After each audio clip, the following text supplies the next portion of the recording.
Sanjay, you have been in and around, technology business for 25 years. You have founded and run a billion-dollar business yourself. What do you think is different about this AI movement, sort of, right? I mean, not actually different, the real difference, not the hype that I keep hearing.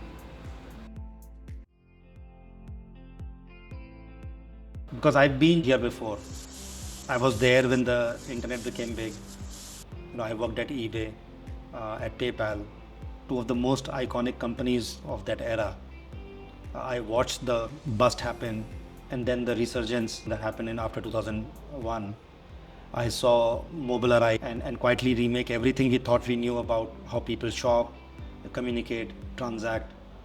And in every single one of those moments, every single one of them, there was a version of this conversation. This time it's different. This time it's real. This time you have to pay attention. So I understand the skepticism. In fact, I share some of it. But here's what I keep coming back to. Every previous technology wave, the internet, the mobile, e-commerce, data, cloud, changed what was possible. It gave humans better tools, faster systems, more information, but at the end of the day, a human was still making the call. AI is the first technology that changes who makes the decision. Not what information you have when you decide, not how fast the system processes, who decides. A machine is now exercising judgment in your customer operations, in your pricing, in your claim processing, in your logistics. And the moment you hand judgment to a machine, every question about accountability changes. Every question about liability changes. Every question about how you run your organization changes. And that is not a hype. That's what I see every single day in the companies I work with. And I don't think most organizations have fully recognized what that actually means. Sanjay, I mean, you said something interesting that I can, recall from our conversations. And you said when AI gets deployed in organizations, AI isn't what you end up learning about, right? So, what do you mean by that? Yeah, so when you go into an AI deployment, everyone is focused on the technology. That is understandable. I mean, you are asking, will it work? Will it be accurate? Will it handle the volume? Is the model good? These are all legitimate questions. But what I found is that this has been consistent across every deployment I've been close to, is that technology usually isn't what breaks, is everything that is around it. Like AI arrives in an organization and it immediately starts asking questions that nobody has clean answers to. For example, who is accountable when the AI makes the wrong call? Who is monitoring its performance day to day? Those gaps, the accountability vacuums, the unclear ownership, the absence of learning loops, they are where they were always there. They existed before the AI arrived. The organization was functioning with these unresolved questions for years, maybe even decades. AI did not create these issues. It just made it impossible for you to ignore. So what you end up learning about and what the deployment actually reveals is the organizational assumptions you never had to make explicit before. Because before AI, humans were willing and they were filling in this gap quietly, informally, through some relationships. But AI doesn't do that. It follows what it has been told to follow. And when the systems don't have a clear answer, the AI doesn't improvise gracefully. It exposes the absence of that gap. That's why I say AI is a mirror, and some organizations really don't like what they see. Give me an exact moment, not like a case study, but moment where it was stark clear to you, uh, the patterns that you could see. It's a good question. There is this one deployment that I keep coming back to. This is a well-known Indian consumer brand. Genuinely good people, genuinely committed leadership. The CEO wasn't doing AI because it was fashionable. He personally wanted to transform his organization and wanted to see it work. He was reading about AI, he was learning, he was asking questions, and even hard questions. When I got into this relationship, the conditions looked as good as they get. It was the perfect combination. So we deployed AI in their customer operations. The numbers were looking strong, resolution rates were climbing, volumes were getting handled. And if you look at the dashboard matrices, it would seem everything was working. And several weeks, or maybe a few months into this, and we realized something happened. What we realized was that, and I was at that time, I didn't fully understand it. The engagement started drifting. There was not because a decision was made or because there was some kind of fight or disagreement or some massive failure that happened. It just gradually started drifting. We went from meeting the CEO to meeting to VP. Then from the VP, we went further down to meeting managers.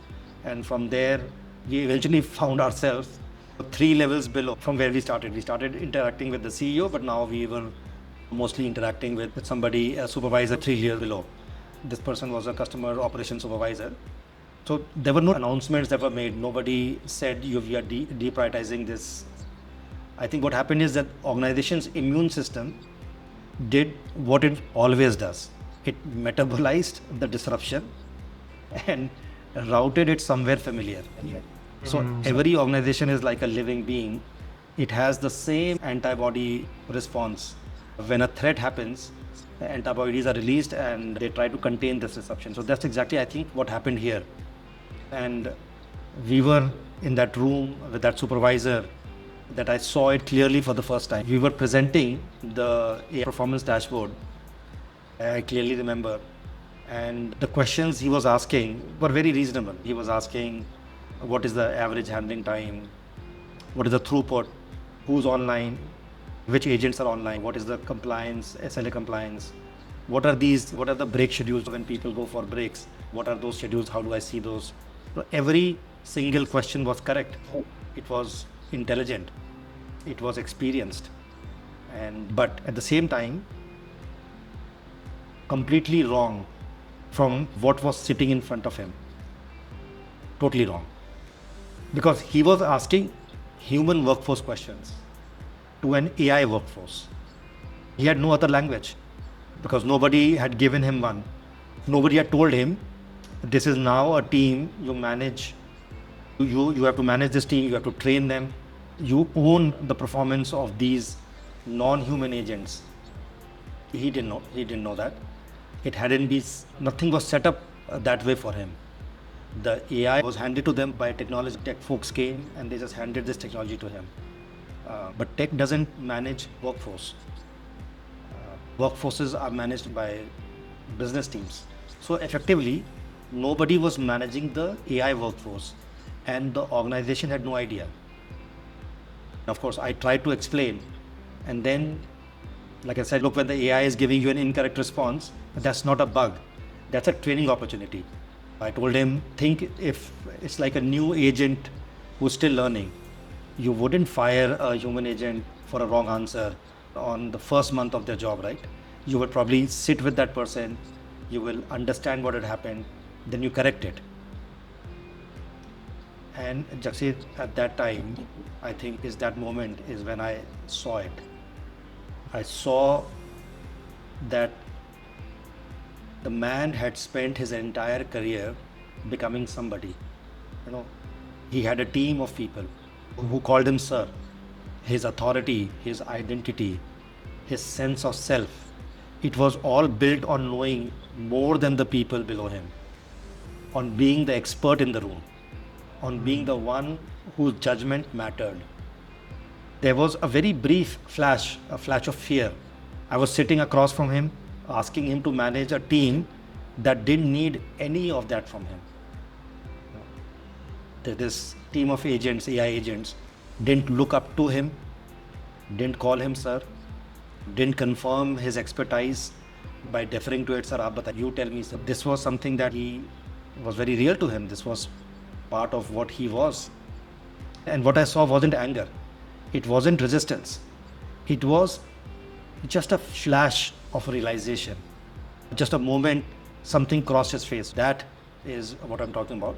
And I think I understood in that moment that we had built everything except the thing that mattered most. We had the technology, we had the dashboards, but we had built nothing for this person. Nothing. That is the real story of AI deployment. It is not the models, not the accuracy rates. The human being sitting in front in that room who doesn't yet know who he is in this new world. That's when the pattern actually became clear to me. It wasn't failing, it was revealing. And what it revealed in that room had nothing to do with technology. And most of these enterprises have AI projects running right now, right? And many of them are not scaling. We hear all of these news that pilots aren't scaling in production. Now, according to you, what is it that's not making it scale? Is it technology gap or something else that you see? So I have been enough of these deployments now and talked to enough people running them that I've started to see the same thing surface every time, almost without exception. The first thing AI exposes is what I'd call the determinism problem. Determinism problem basically is every organization, every single one of them has been engineered for a world where 1 plus 1 is equal to 2, always, without exception. Your processes, your policy, your training, your quality frameworks, all of it is built on the assumption that if you give the same input, you get the same output. That's how you build accountability. That's how you build consistency. But AI doesn't work that way. AI is non-deterministic by nature. The same situation on a different day, you might get a different response. Anybody who has used Claude or any language models or chat would know that. And organizations experience that as failure. Organizations, you and I as individuals understand that, but organization ecosystem by itself experience this as a failure, as a bug, as something that needs to be fixed. But it's not a bug. It's the nature of the technology. And until an organization genuinely internalizes that, genuinely understands it, until they build management practices designed for non-determinism, they will be fighting the AI instead of working with it.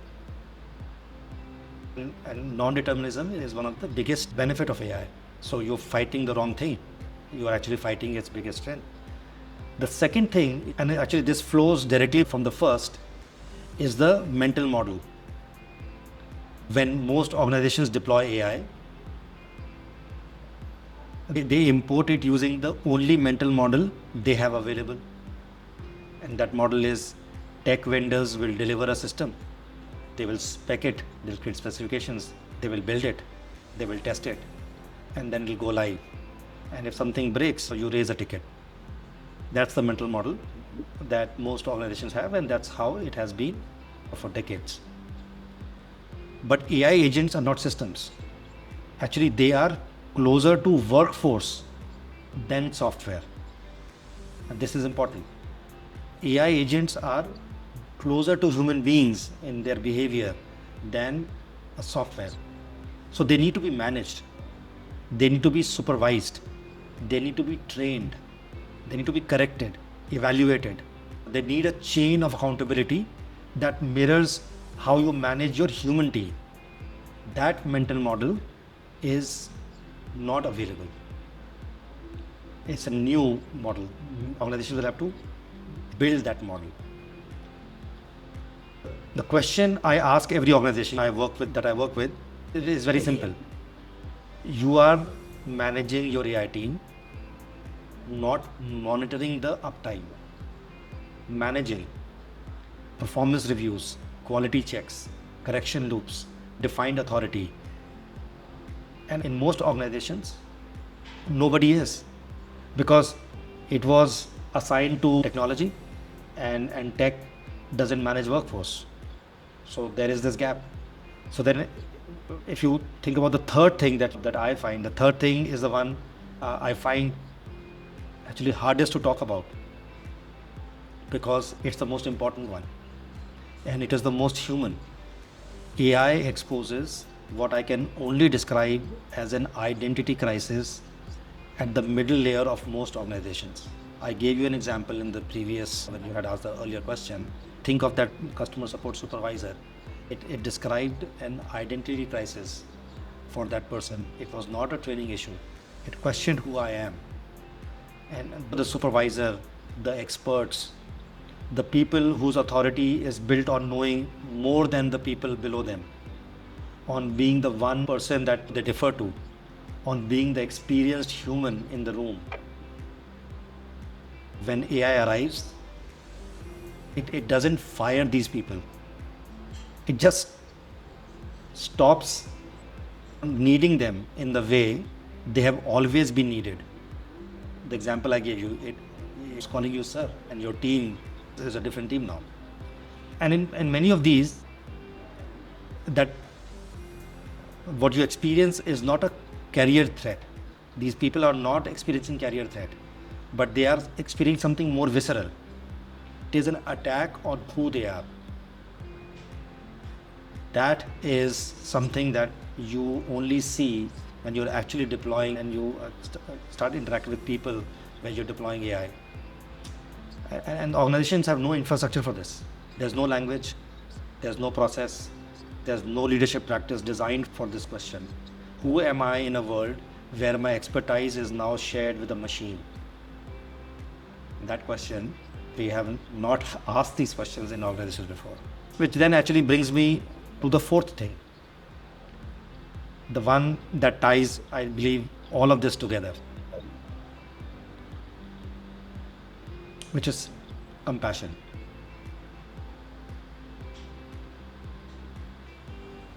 Compassion. It is a little odd to talk about compassion in a deployment use case, but I know this sounds like a strange word to use in this conversation about enterprise AI deployment, but I mean it seriously. Every organization I've seen navigate this well had leadership that stayed genuinely present with the people. The transition, it was hardest on. Not with platitudes, not with reassuring campaigns, with actual presence, actual curiosity about what people were experiencing, actual commitment to helping people find their value and their dignity in this new kind of organization. The organization that treated this purely as a technology initiative that optimized for deployment speed and model accuracy and just left the human transition to HR, those are the ones that are struggling. The AI gets domesticated or it gets rejected. Either way, the value never arrives. So those are the four things: the determinism mismatch, the mental model failure, the identity crisis, and the compassion gap. In my experience, every significant AI deployment surfaces all four. The only question is whether you see them or not. Sanjay, you said there are a lot of claims that AI reduces cost, but you said something sharp, right? That's different. That AI doesn't reduce cost, it disguises it as something else. What do you mean by that? I want to take it seriously because I've asked myself the same question. When ERP arrived, people said it would transform organizations. It did, and it also exposed broken processes. There were also unclear ownerships, data that nobody had ever had to make consistent before.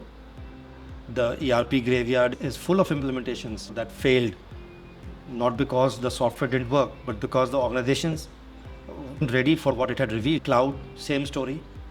Mobile, same story. Every significant technology shift has surfaced organizational gaps that were invisible before. So yes, the pattern is real and it's not new. But here's where I think AI is categorically different, and I want to be precise about that.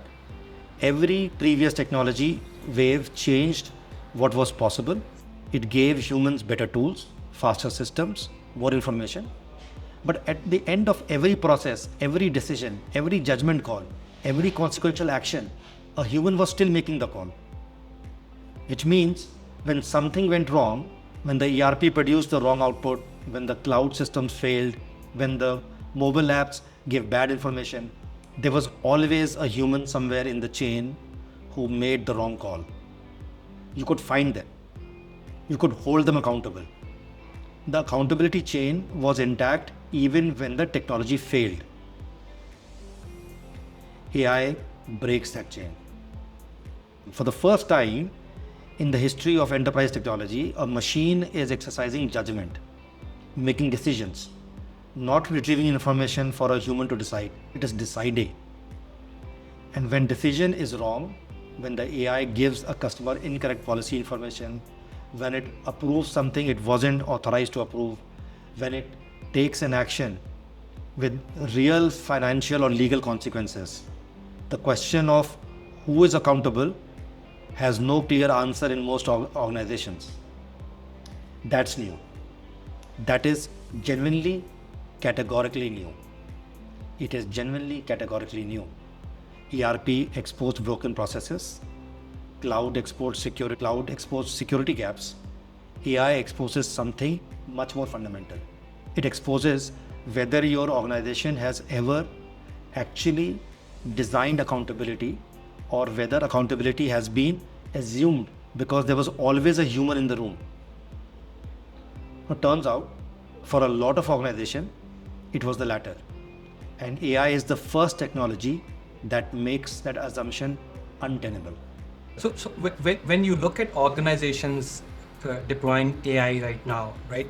What are the things that you see AI is exposing? What are the categories basically? Three things, and none of them require a technology decision.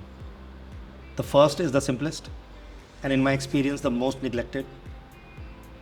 Name what you are actually doing. Not internally in a press release or a strategy document, out aloud in a room with your leadership team. Say, we are not deploying AI. We are building a hybrid workforce. It is important. We are redesigning how works get done, how decisions get made, how accountability flows in this organization. That is what we have to sign up for. It's not the technology. These are the things that have to be said aloud. Say it and then watch what changes. Because the moment you name it accurately, the question that needs to be asked becomes obvious.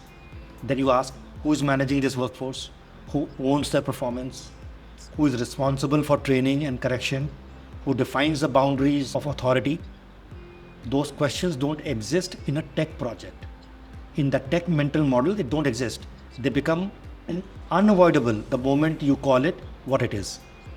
The second thing is go find your supervisor.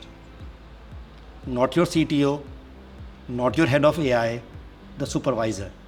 The person 3 levels down whose identity is most at risk in this transition. The expert, the experienced hand, the one who has spent a career becoming somebody. Go sit with them. Not to reassure them that the job is safe, not to explain the technology, just to understand what they are experiencing. Ask them what they are worried about. Ask them what they think will be lost. Listen to the answer without immediately trying to fix it. Because here is what I know. If that person is not brought along, genuinely brought along, not informed and managed, they will do what organizations always do, disruptions. They disrupt something they can't process. They will domesticate it. They will route it back to familiar territory. And you will spend a year wondering why your AI initiative isn't delivering the value you modeled. The drift will happen. The third thing is the hardest. Ask yourself honestly, am I leading this or am I delegating it? Because AI transformation that is delegated will be metabolized by your organization's immune system, like I said earlier, every time without exception. I have never seen a significant AI deployment succeed where the most senior person in the room treated it as someone else's initiative to execute. It requires your presence, not your approval on a slide deck, your actual sustained presence in the rooms where resistance lives, in the conversations that are uncomfortable, in the decisions about what AI is and isn't authorized to do in your organization. Those are the three moves. Name it accurately, find your supervisor, decide whether you are leading this. And then the last thing I'll say, because it's the reason that I care about all of this, the people who are going to be most disrupted by AI are not the ones at the top. They're the people in the middle and the front lines of every organization. The supervisor I described, the agent, the expert whose expertise is suddenly shared with the machine. Millions of people are going to face that flash of fear. Some of them already have. Some of them will in the next 6 months. Most organizations are not prepared to receive that fear with any grace. I think that most important work in front of business leaders today right now is not the model selection, not the governance framework, the genuine human work of helping people find their dignity, their value in an organization that is changing faster than any of us planned for.